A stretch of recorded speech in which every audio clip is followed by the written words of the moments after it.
স্বাগত দ্য সুকান্ত চন্দ্র শোতে।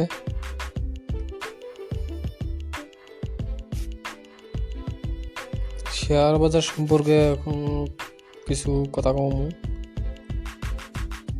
Share market বা শেয়ার বাজার, স্টক মার্কেট মানে কি? স্টক মার্কেট হইল, শেয়ার বাজার হইল নর্মাল সাধারণ বাজারের মতোই। এটার মধ্যে হয় কি, বিভিন্ন ধরনের কোম্পানির শেয়ার শুধু কেনা বেচা হয়। কোম্পানির শেয়ার,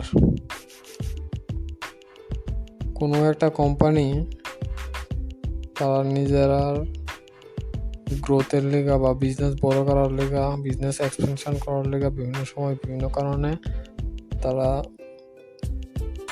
ফান্ড কালেক্ট করে, টাকা জোগাড় করে। টাকা জোগাড় করতে গিয়া কোম্পানি তার কিছু সংখ্যক শেয়ার সাধারণ মানুষের কাছে বিক্রি করে দেয়।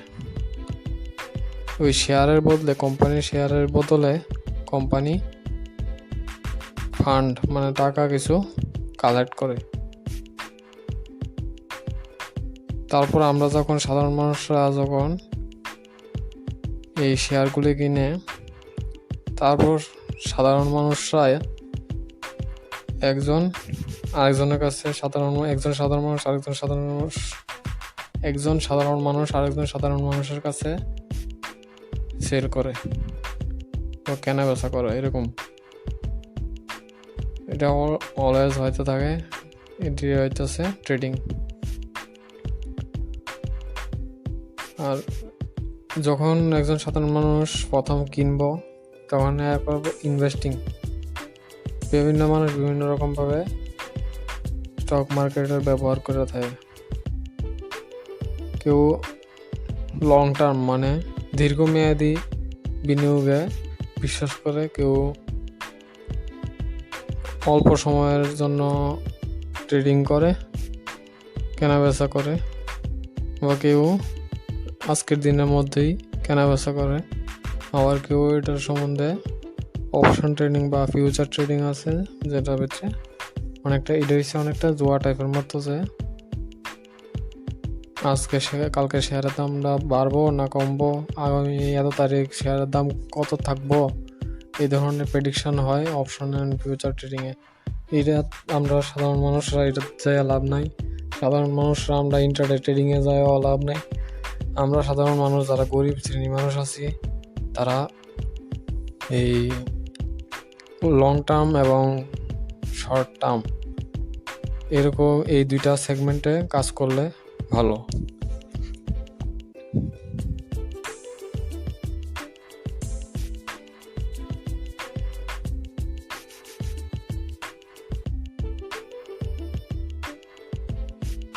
বেশিরভাগ মানুষ আমাদের এখানে শেয়ার মার্কেটটাকে জুয়ার মতো মনে করে। ম্যাক্সিমাম আপনি 10টা মানুষের কাছে গেলে 9টা মানুষই কইব যে শেয়ার মার্কেটে টাকা লাগাইলে টাকা ডুবে থাকা, শেয়ার মার্কেটের একটা জুয়া, এটা থেকে দূরে থাকানো অনেক ভালো। আমার অমুক বন্ধু, অমুক আত্মীয়, তমুক বন্ধু, তমুক ডাক্তার, তমুক ব্যবসায়ী শেয়ার মার্কেটে টাকা লাগায় প্রচুর টাকা লস খাইছে, পথে নেমে গেছে, কেউ সুইসাইড করে লেছে। এরকম ধরনের কথাবার্তা শোনা যায়। এটির ক্ষেত্রে কারণ হচ্ছে তারা হয়তো বা ইন্টারডে ট্রেডিং করছে বা অপশন ট্রেডিং করছে। যে সময়ের ঘটনা তারা এটি কইতেছে, সেই সময় মানুষের কাছে ইনফরমেশন মানে তথ্য সেরকমভাবে পাইতো না আমার সাধারণ মানুষ। তারা ডিপেন্ড থাকতো ব্রোকাররার উপর। তো লোকাল যারা ব্রোকার থাকতো, তারা সব সময় যারা ক্লায়েন্ট আছে, যারা ইনভেস্টর আছে, তাদের কাছে তারা সাজেস্ট করতো যে এই কোম্পানি কিনেন, সেই কোম্পানি কিনেন। তারা নিজস্ব কোনো রিসার্চ করতো না যে কোন কোম্পানি ভালো, কোন কোম্পানি খারাপ। ব্রোকার কইছে মানে কইছে, এটাই। তারপর ব্রোকারের আরেকটা তখন সুবিধা দিত সাধারণ মানুষের, যে কেউ যদি 10,000 টাকা নিয়ে দেয় তাহলে তারে 1 লক্ষ টাকার মতো লিভারেজ দেওয়া হইব, মানে অনেকটা একটা লোন টাইপের মতো। হ্যাঁ,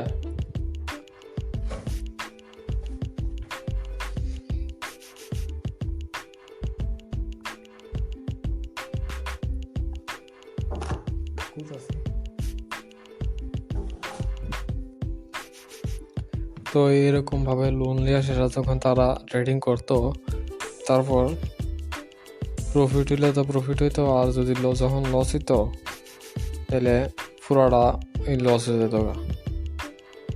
কারণ মনে করেন আমি 10,000 টাকা নিয়ে ট্রেডিংটা করলাম এবং লগে 1 লাখ টাকার লিভারেজ নিলাম। এখন যদি আমি লস করি, মনে করেন 1%, 2% বা 5% লস করলাম, তাহলে আমার লসটা কততে লস হইব? 1 লাখ টাকার মধ্যে বা 1,10,000 এরকমের মধ্যে আমার 5% লস হইব। 5% যদি 1 লাখ টাকার মধ্যে হয় তাহলে কত হইতেছে? মনে করেন 5,000 টাকা। 5,000 টাকা যখন লসটা যাইব, কোম্পানি যে যায় লোন দিব, হ্যাঁ তো আর 5,000 টাকা পে করতো না, ঘাটতি করতো না। হ্যাঁ টাকা নিব, লগে ইন্টারেস্টও নিব, টাকাটা আমার থেকে নিব।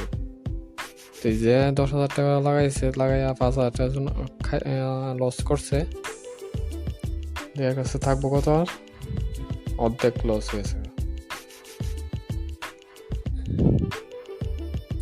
এই হইছে জুয়া।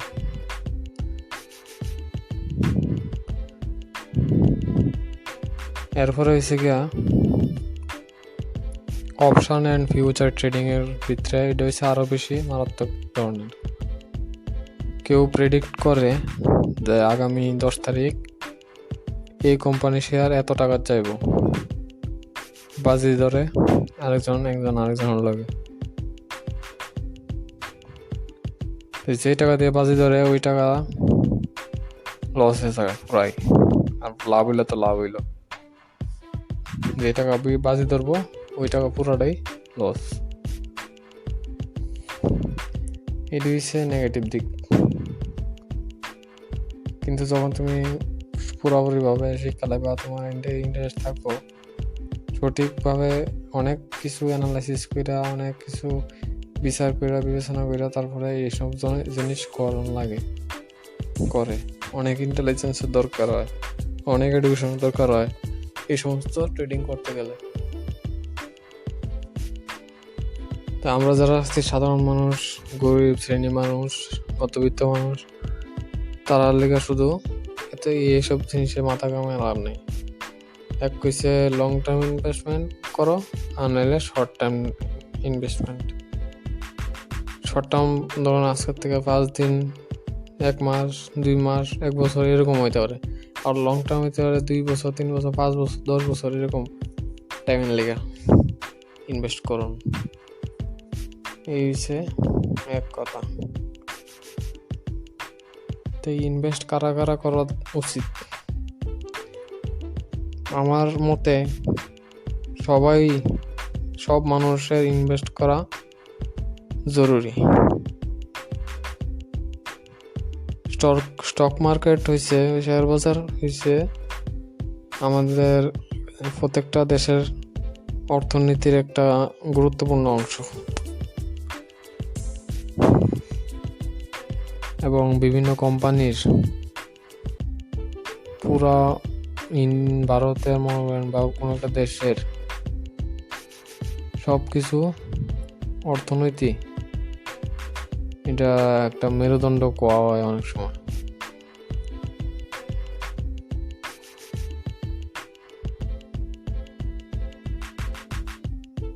যখন বেশি মানুষ স্টক মার্কেটে আইব, তখন অর্থনীতি আরো চাঙ্গা হইব।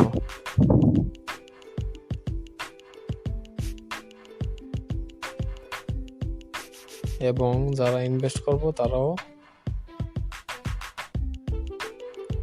আর্ন করতে পারবো কিছু এক্সট্রা মানি।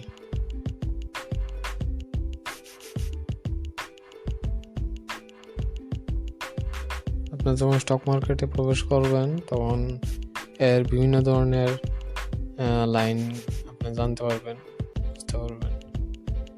অনেক সময় অনেক কোম্পানিতে শেয়ার ইনভেস্ট করলে সেই কোম্পানি ওই শেয়ারগুলির উপর কিছু কিছু ডিভিডেন্ড দেয়। ডিভিডেন্ড মানে হচ্ছে কোম্পানি যদি প্রফিট করে কিছু, ওই প্রফিটের কিছু অংশ আমরা সাধারণ শেয়ার হোল্ডারের সাথে ভাগ করে নেয়, ওইটা হচ্ছে ডিভিডেন্ড। ওইটার লগে আপনার যে ক্যাপিটাল ইনভেস্ট করা আছে ওইটার কোনো সম্পর্ক নাই, এটা হচ্ছে আলাদা, ধরেন ইনসেন্টিভের মতো। এটাও অনেক বড় একটা ইনকাম অনেক সময়।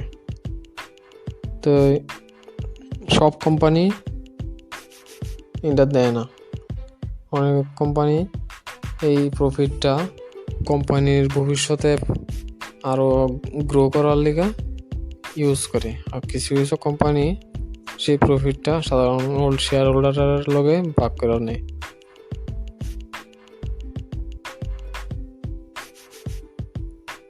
আচ্ছা, স্টক মার্কেটের ব্যাপারটাই আজকে এদের অবধি থাক। এরপরে পরবর্তী সময় যেই টপিকটার কথা আমার মাথায় দিচ্ছে এটা হচ্ছে কত টাকা হইলে আমি মনে করব আমি ধনী। আর ধনী কে লিগে ধনী হওয়ার প্রয়োজনেও থাকি, এই সমস্ত বিষয় নিয়ে কিছু কথাবার্তা দিয়ে কইতে পারিনি।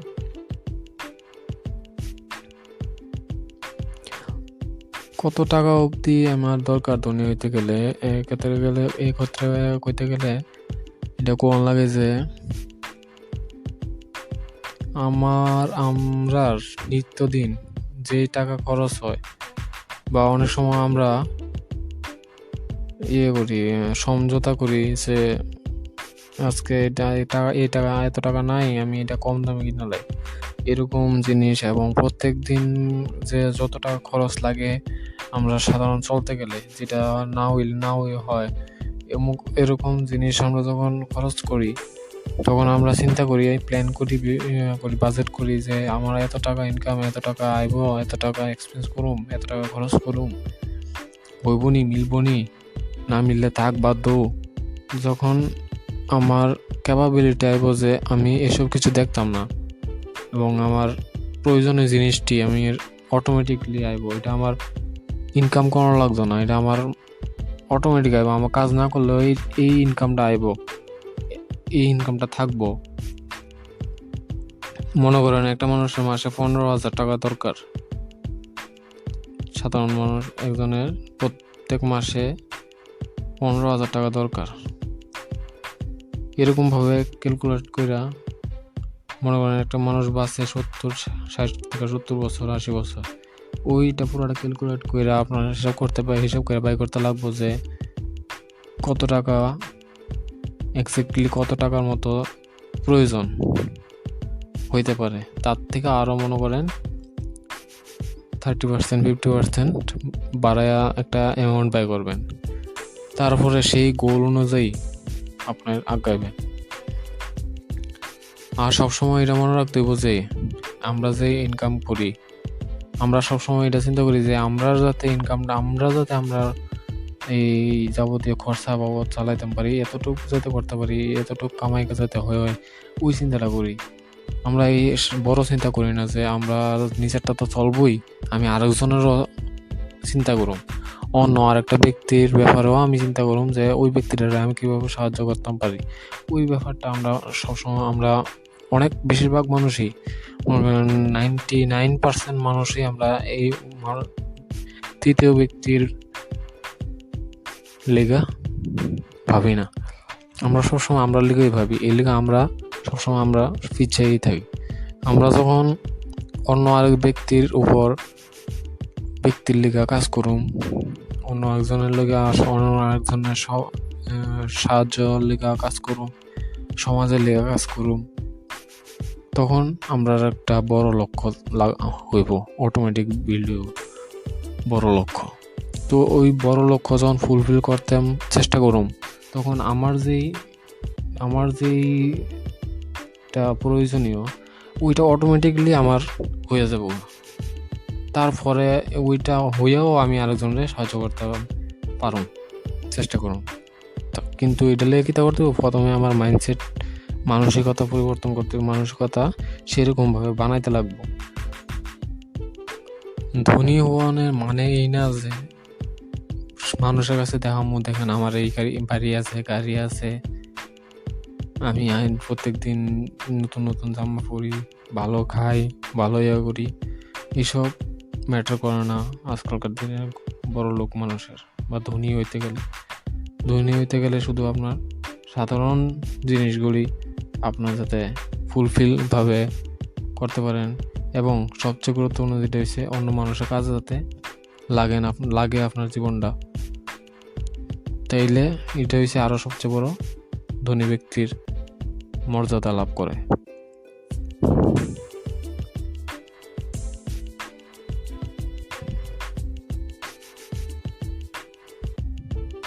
আমরা সাধারণ গরিব মানুষরা ধনী হইতে গেলে যা যা করণীয় তার মধ্যে হচ্ছে কঠোর পরিশ্রম করতে হইব এবং স্মার্ট ওয়ার্ক, মানে কঠোর পরিশ্রমের সঙ্গে সঙ্গে স্মার্ট কাজও করতে লাগবো, স্মার্টভাবে কাজও করতে লাগবো। যেমন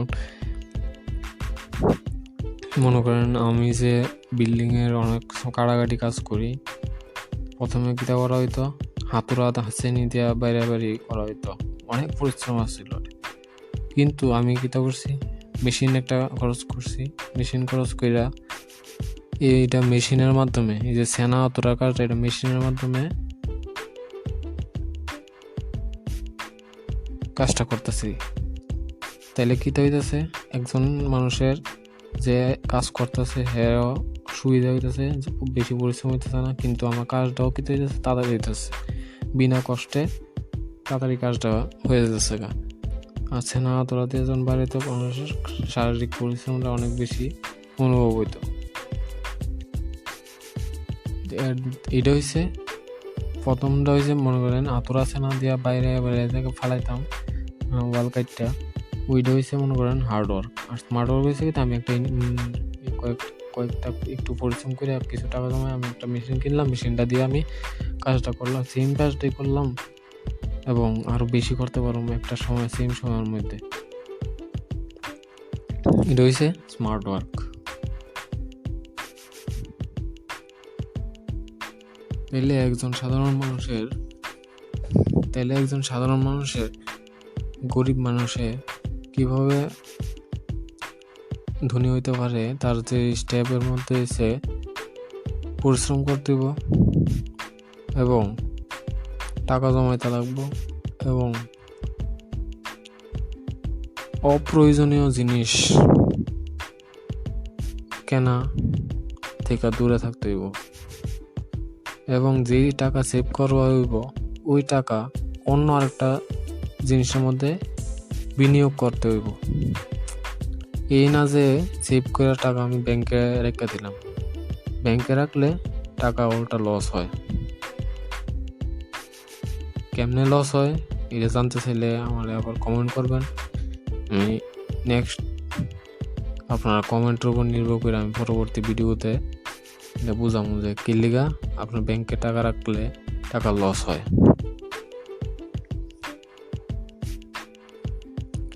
তারপর আপনি আরেকটা ক্যালকুলেশন করবেন, এটা হচ্ছে আপনি মাসে কত টাকা খরচ হয় এটা লিখবেন। মানে আমার প্রয়োজন একদম না হইব এরকম একটা লিস্ট লিখবেন, আমার কত টাকা চাইতেছে প্রত্যেক মাসে, ওই লিস্টটা করবেন এবং আপনার কত টাকা ইনকাম হয় ওইটা লিখবেন। আর আপনার কি লোন আছে বা কে কত টাকা পাইব, ঋণ আছে কে কত টাকা, ওই সমস্ত একটা জিনিস লিখবেন। একটা লিখবেন আয়ের মধ্যে লিখবেন কত টাকা আপনি ইনকাম করতেছেন, আয় করতেছেন, রোজগার করতেছেন, এটার মধ্যে লিখবেন এটা আই, একটা কলাম বানাই, 3টা কলাম বানাইবেন, আয় একটা, ব্যয় একটা, এক্সপেন্স ব্যয়ের মধ্যে সবগুলো লিস্ট দিবেন, আমার কোন খাতে কত টাকা চাইতেছে ওইটার একটা যোগ করবেন ব্যয়ের ভিতরে। আর একটা লিখবেন এটা হচ্ছে লাইবিলিটিস, মানে আমার কত টাকা দেনা আছে, আমি সরকার হোক, বন্ধু হোক বা অন্য কেউ, ওইটি আপনারা হিসাব করবেন। হিসাব করে আমার যদি আপনারা চান যে আপনারা ধনী হইতে সাহায্য করতাম, তাহলে এই সাধারণ হিসাবটা কইরা আমার হোয়াটসঅ্যাপে পাঠাবেন ফটো। আমি পার্সোনালি আপনারা গাইড করুম কীভাবে আপনি আগামী 10-15 বছরের মধ্যে বড় হইতে পারেন, ধনী হইতে পারেন।